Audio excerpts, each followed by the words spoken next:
CEAT Timeout Episode 3 as the World Cup is really heating up. A week of upsets that have gone by. First, it was England losing to Afghanistan. Then, it was South Africa going down to the Netherlands. But the biggest one, Sri Lanka going down to Australia. As Matthew Hayden joins me, as always, with his boys off the mark. Finally, in a week of upsets. It was like a pressure release, wasn't it? So let's go. Let's review this week. What a week. It's turned the World Cup wide open, Hayden. It has. It's broken it over, hasn't it? It's just right now with those minnows coming into their own. And I must say as well, they're minnows, but they've had to work really hard to get to this tournament, you know, which makes a difference. And they've got some seasoned campaigners and some upsets I'm sure are going to follow in the following weeks as well. Yeah, it keeps Australia interested. Suddenly it's not keeps about... us in the game, actually. Yeah, keeps Australia, keeps Pakistan in the game. But let's have a look at the CEAT batter charts as the World Cup is really hotting up. And as we look at Mohammad Rizwan right up there and Quinton de Kock, what a tournament he's having so far. Rohit Sharma's there to expect him to go up and up with the way he's playing the Indian captain. Devin Conway, Kushal Mendes. Right, Hayden? Your top batter for this week? Has to be Quinton de Kock, even though he's third on the run charts. I just feel like the way that he's playing, the big games is also that he's been able to produce. It was tough to pick that. I can see, you know, in the rating systems why that happened. I would have thought Rohit Sharma was right up there as well in terms of, you know, that big game on the 14th of October, India-Pakistan. Wasn't a big run chase, but they're always the trickiest ones as a batting unit. Quinton de Kock, you know, missed out on his third 100, but don't be surprised whether he's going to have a massive tournament. I know, before I move on, you must tell me about what it was like on the 14th of October. Massive. Ever seen anything like that before? Felt anything like that? Well, I suppose the T20 World Cup, India-Pakistan at Melbourne, you know, was a similar size audience. More balance as well in the crowd. A tad more balance. I'm not sure I saw one-sided. I'm not sure I saw one Pakistan fan, or if there was, he was having a cup of tea somewhere out in the bleachers. All right, let's have a look at our CEAT bowlers charts as well. Remember, these are the CEAT ratings that are exclusively for the Cricket World Cup to give you an eye of who's doing well and how things are going with bat and ball for each player. And Mitchell Santner, how good is it to see Mitchell Santner as we approach the 20th match or so in this tournament, right up there ahead of Jasprit Bumrah, Matt Henry. So you have two Kiwis in the top three. Bastaladas there, Dilshan Madhushankar, Hassan Ali from Pakistan, Kagiso Rabada, Lockie Ferguson. It's cramped up for what should be a third spot, but they're all tied at rank 4. But Santner leading with 10 points. Is he your pick bowler of the week, Hayden? Yeah, he is. But I'm going to qualify it also because he's parachuted into all the minnows. From this point on, he's got all the majors. You know, so, and he's also played over in Chennai there as well, which is spinner friendly. But he got a great fifer in Hyderabad. So to me, that's a significant achievement. It's a flat track Hyderabad. Honourable mentions, of course, Jasprit Bumrah.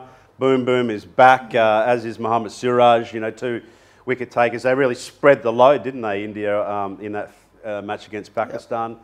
Not a single left arm seamer. You know, at the start of episode 1, we were talking about who was going to perform. Shaheen and Stark and where are Bolt. They? Yeah. So don't be surprised to see those three guys in particular come back into their own, you know, come the next week. All right. Well, it's a long tournament, so no definite judgments, but that's not the case for you guys. So why don't we take your questions now? It's time for our super fans to send in their questions with the hashtag AskHaydos, and let's fire some tough questions, some good ones for a change, instead of the ones I throw at you. Vaibhav, how do you deal with pressure when the team is losing back-to-back opening matches or opening back-to-back matches at a World Cup? How do you motivate them on the field and off?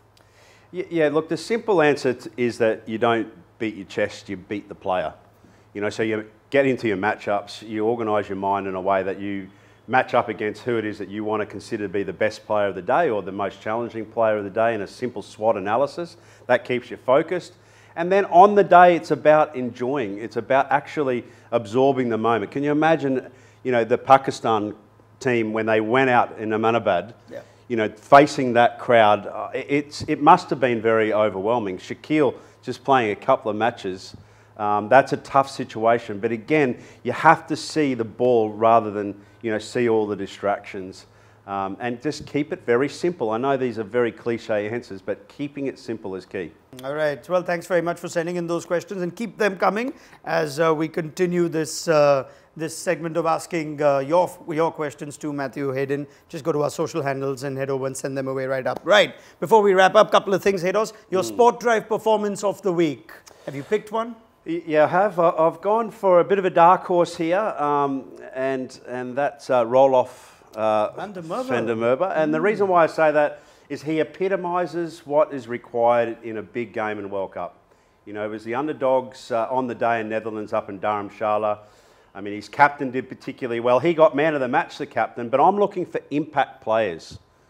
You know, for my men of the week, they're making impact. He did so with the ball in the field, and that handy little almost 30, you know, was a fantastic little injection that Netherlands need. So congratulations, Mr.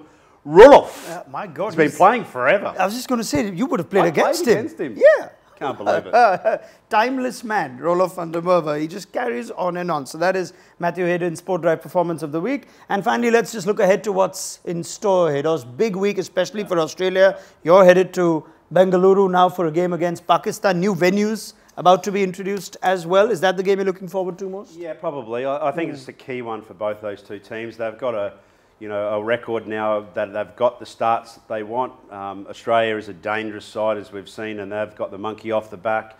Pakistan are wounded warriors after their performance over in Ahmedabad, so that's a huge clash. And when you look at the table as well, it's one that they can both get themselves into that sort of mid-range. Pakistan already there, so there's probably not as much pressure. So Australia will certainly be wanting to punch on in that one. And you'd think the standout fixture, there could be 1 versus 2 and 2 unbeaten teams, India, New Zealand, at Dharamshala by the time we get there. Absolutely, another great match. New Zealand are the side to beat. As I said before, though, they've also beaten all of the minnows. So those easier games, if there's such a thing, are South Africa. Easier games are out of the way. So now the big clash, India and New Zealand, you know, it's almost looking like a final. They've just looked so solid. Rohit Sharma's making all the right noises, but also he's playing as the captain, as the leader. So, you know, for me, India just almost look unbeatable. Excellent. Thank you very much to Matthew Hayden for his time and his thoughts. I'd also like to finish on a note where we explain to one man in Dharamshala who met, or it's somewhere in the north of India, who met Haydos. I'm clarifying, this is Matthew Hayden, great Australian player, and not... not Alan McGrath. I've been called a lot of things before, but I thought that was a classic. But a decent combination. I mean, Alan Border was a great player and Glenn McGrath, so I'll take that as a wrap. And that is a wrap from us. We'll see you again for CEAT Timeout.